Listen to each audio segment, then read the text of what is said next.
And good morning, everyone. I'm Ariane Ehrenbier here with Alaska's news source, where we are about to listen in on a press conference from an officer-involved shooting this morning with APD. Let's take a listen in. Officer-involved shootings. Officers responding to a disturbance involving a shotgun at the Circle K on Bragaw, just south of Bragaw Road.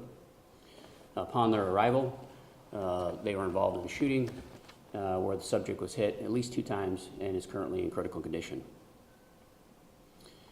You know, in this community, we value human life, and I know that impacts us all that we have an officer-involved shooting, whether or not we have a loss of life. And so it's important for us as we go through this process that we provide as much information as we can to the public. We'll have another press conference on Thursday. As more information comes to our attention, we look at the evidence and we conduct all of our interviews. I won't get into too many details about the shooting that happened this morning, just because we are still reviewing all the information that's coming in. We have multiple witnesses or people that were in the area that we're currently still interviewing.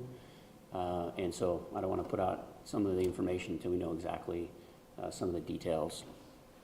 The shooting was captured on body cams and dash cams.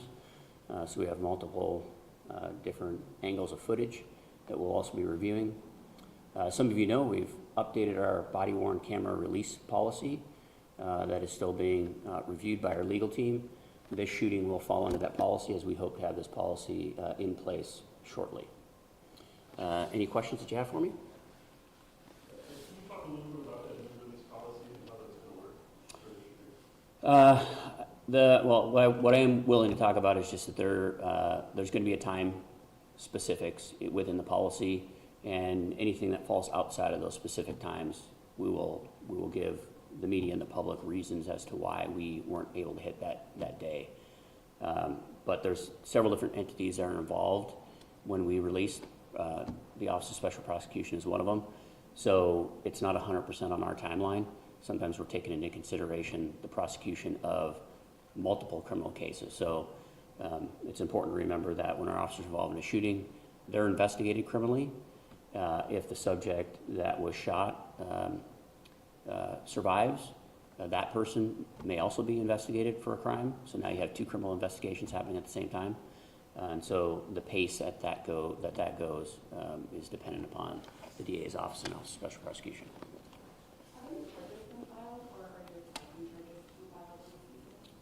No charges have been filed at this moment in time, but I'll be able to update that more on Thursday. That's probably something that will come out even before then. What sparked the initial encounter that the disturbance? Could you tell me a little bit about that initial disturbance and what sparked that and this response? Yeah, the initial disturbance was at least between 2 different individuals. What was reported to us is that there was a shotgun involved. So that's the information that we had before our officers arrived on scene.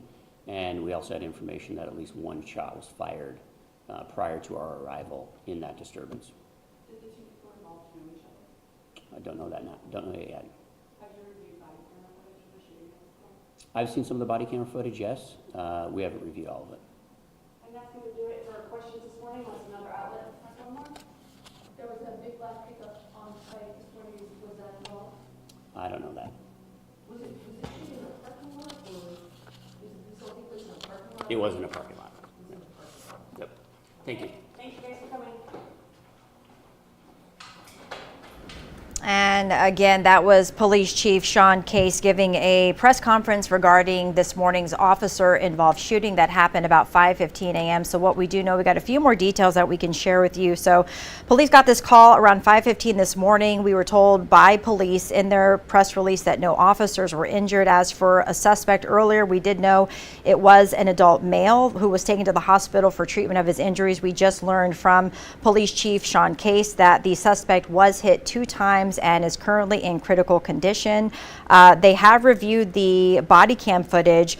Body cam footage and dash cam footage was captured according to Police Chief Case, as he just mentioned here. He also says there were multiple witnesses. This was at the Circle K. This is off of Bragaw, where police are still investigating. So those roads are closed, particularly between the 1400 and 1500 blocks. Again, waiting to get more information from this incident. We got a few details this morning just now. Of course, Sean Case said that they will also have another press conference this Thursday as far as more information regarding the officer-involved shootings. Again, this happened this morning.